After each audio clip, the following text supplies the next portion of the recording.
अफसोसनाक खबर से आपको आगाह करें कि कराची में गैरत के नाम पर बेटे को कत्ल करके सर धड़ से अलग कर दिया गया। रिपोर्ट के मुताबिक कराची के इलाके में आशना के साथ भागने वाली 14 साला लड़की के वालिद ने कत्ल करने के बाद सर धड़ से अलग कर दिया।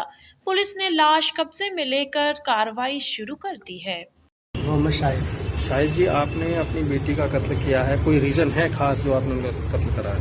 जी, आपने जो अपनी बच्ची का लड़की का सिर काटा है, कोई रीजन था? बस कुछ नहीं है, मैंने इज्जत के कारण करा। एक बार निकल गई थी, दूसरी बार निकलने की कोशिश कर रही थी, इसलिए मैंने उसका काम कर दिया। बहुत समझाया मैंने, एक तो बेटी 2 महीने में शादी कर दो, ये भी कहा, लेकिन आपकी मुझे बता रही है कि उनको कोई नशे की गोलियां देती थी? हाँ, तकरीबन 1 साल से हम सबको ऐसे गोलियां दे करके ऐसे बेहोश कर देते थे, बाकी अपना लड़के से जिस वजह से मैंने मकान भी वहाँ से बेच करके तब्दील हो गया।